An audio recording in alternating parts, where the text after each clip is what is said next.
The Broken Chain, How the Council of Nicaea Divided the Message of God by Jihad Zenith. A single divine chain guided humanity.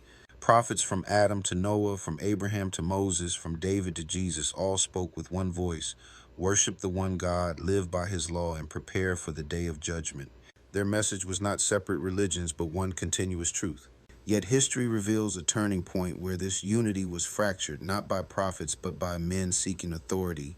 That moment was the Council of Nicaea in 325 CE, the gathering of bishops and emperors.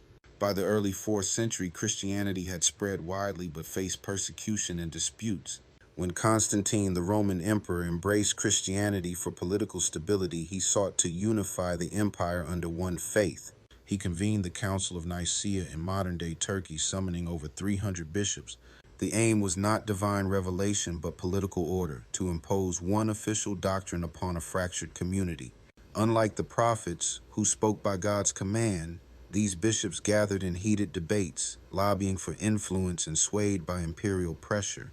Decisions were made by majority vote, human hands shaping faith. The Arian controversy, the central issue was the nature of Jesus. A priest named Arius argued that Jesus, though divinely chosen, was created by God and therefore not equal to him. His view preserved the oneness of God, consistent with earlier prophets who all taught pure monotheism.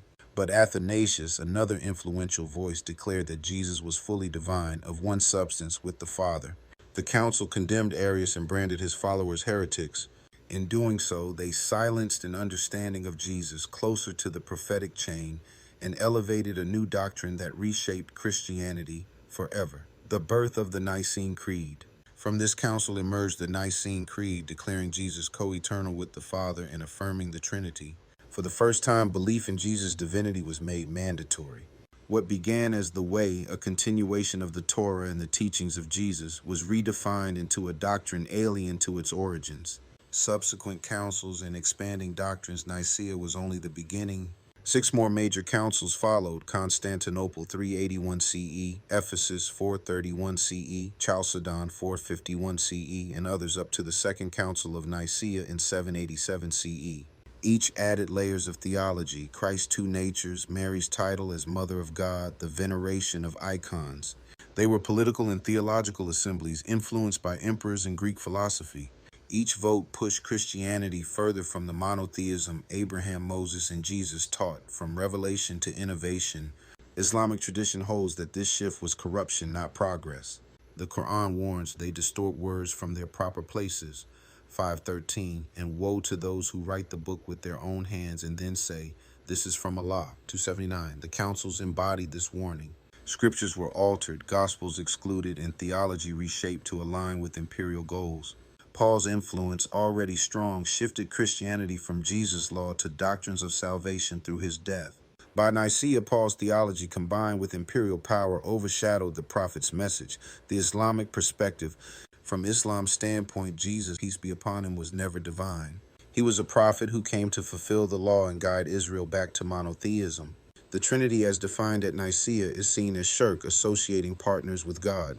The Prophet Muhammad, peace be upon him, the final messenger, restored the broken chain, restoring the call: worship Allah alone. His message confirmed what came before, while correcting what had been altered. The lasting division. The Council of Nicaea set a precedent. Faith could be defined by councils and emperors rather than revelation. What had been a chain of prophets united in message became a religion of decrees. This shift divided humanity into sects, each claiming truth, yet all far from the original unity.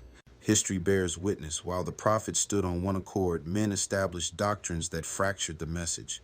Christianity became a man-made institution shaped by politics and power. Conclusion: the broken unity. The Council of Nicaea was more than a theological debate. It was the breaking of a chain. All prophets had delivered the same truth, yet a body of men, under empire's shadow, altered that path. They declared Jesus as God, codified the Trinity, and voted faith into law. The world has lived with the consequences, division, and strife. Yet the prophetic call remains preserved in Islam: worship the one God, without partners, without alteration. Their choice at Nicaea created a new order, one that reshaped faith and continues to echo in creeds today.